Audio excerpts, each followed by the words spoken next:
Hey everybody, we are back with some VSEPR theory. Again, VSEPR is valence shell electron pair repulsion theory, and this is all about geometry of a molecule. Now, we're going to get into that a little bit more. We introduced it in the last video, but we're going to get into it a little bit more. And what are some of those kind of representations that we can look at? What make them different from one another? What make them similar to one another? So, the first thing that you have to understand is that electron domains are going to repel one another. So if you have two, CO2 was the example that we used previously. Well, we've got CO2 again highlighted as an example here. That's two double bonds, so a double bond here and a double bond here. This is our carbon, this is our oxygen, and our oxygen. These two guys are going to be repelling one another, okay? So those two double bonds will repel one another.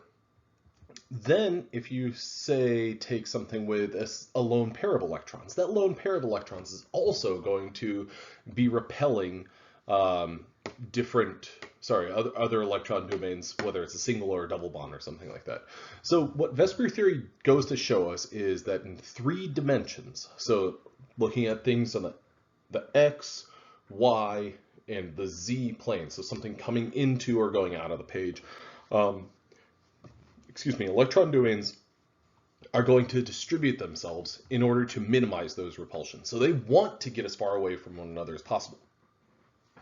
Now, what we've got down here are all of some simple representations. Now, if one thing that I want to highlight here is this model right here, AB2, AB3, AB3, AB3. What that relates to is A is your central atom.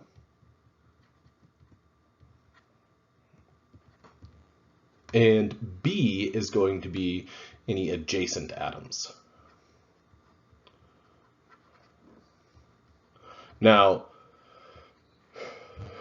that's adjacent atoms, not lone pairs of electrons. So an AB2 molecule, something like CO2, is carbon corresponds to that A, and then oxygen is both of those B's. SO2 is also an AB2 molecule, but the difference is that SO2 has a lone pair of electrons. Okay, so we'll get into this a little bit more after a little while, but that's like this. These models are a good kind of primer. So think about that A is your central atom and B are the adjacent atoms. Now, how to interpret a VSEPR drawing. So right here in the lower right-hand corner by my face, we've got the molecule CH4.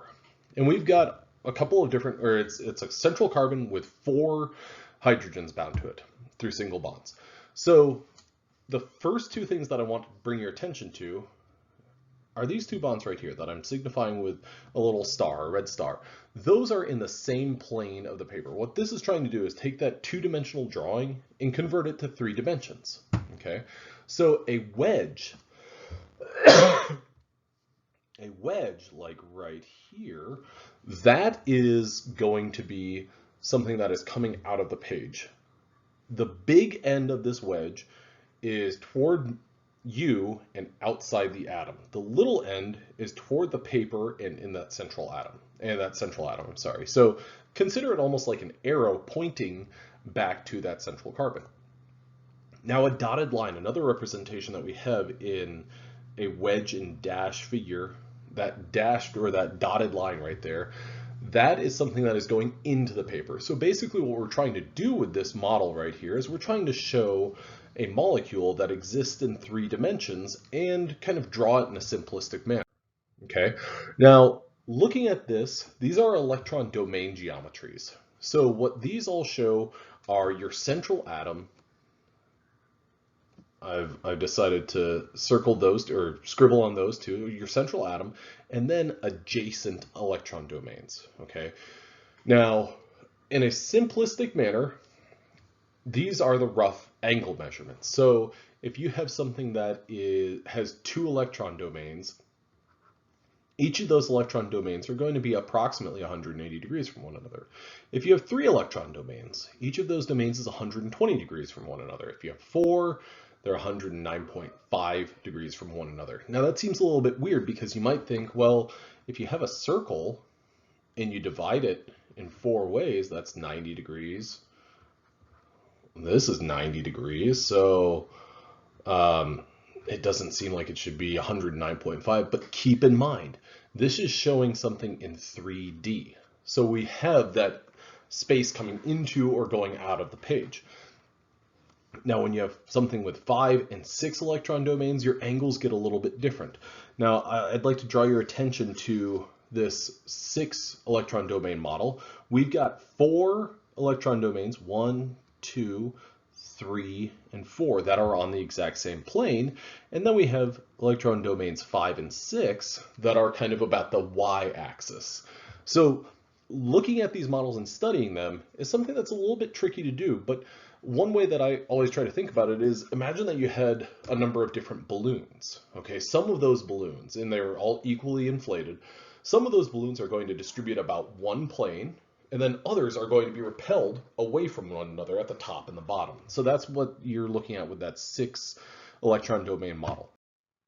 Okay, to take that a little bit further, we have electron domain geometry, the arrangement of the electron pairs in 3-dimensional space. So molecular geometry, on the other hand, is the arrangement of the atoms in 3-dimensional space. So we're looking at it from where are those atoms rather than those electron domains. Okay, so keep in mind, what were our electron domains? We could have a single electron, we could have a lone pair of electrons, we could have a single bond, a double bond, or a triple bond.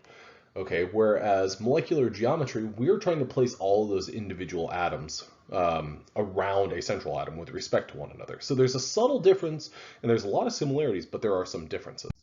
Okay, now this table right here, or these tables right here, capture all of the different variations. So what I'd like to, all of the different variations on basically how can you have something kind of arranged. So I would like to draw your attention to specifically this one right here. Okay, so this right here shows us 3 electron domains. Okay, one way that we could represent that is where we have 3 bonding domains. So that means there's a central atom, A, with 3 adjacent atoms, 3 single bonds around that. And we have an example molecule right here, B, F3, okay? Now, alternative to that, we could have 3 electron domains and basically have a central atom where there are 2 bonds coming off of it. So I'm going to draw 1, 2, B, B. And I'm not going to draw this to represent the octet rule because I'll bring that back in just a second. But we could also have a non-bonding domain or a lone pair of electrons. So this is a rough representation of what that would look like. This is an AB2, and sometimes you'll see this written as AB2E, E being that lone pair of electrons. So you've got a total of 3 electron domains. 2 of them are for adjacent atoms, and 1 of them is a lone pair of electrons. Now the model that they give you is this one right here. We've got NO2 minus, where there is a double bond between a nitrogen and oxygen, a single bond between a nitrogen and oxygen, and that central nitrogen has a lone pair of electrons. Okay, so what does that look like from a molecular geometry standpoint? What do these 2 different molecules look like? Well, if you have a central atom with 3 adjacent bonding pairs, you have a model that is known as trigonal planar. So each one of these bond angles is 120 degrees because all of those bonding pairs, they're equally distributed. Okay, now they're going to push one another and attract one another equally. Whereas if you have 2 adjacent atoms and 1 lone pair of electrons, well, that lone pair of electrons, which I've just drawn a star by, that lone pair of electrons occupies a lot more space. And so what it's going to be able to do is it's going to be able to push these bonding pairs farther away from one another. You still do have this repulsion between those 2, but what that means is that these bond angles, they are not 120 degrees. This one that I've drawn a little star by, that's greater than 120 degrees. And this one between these 2 bonding pairs, that's less than that's less than 120 degrees.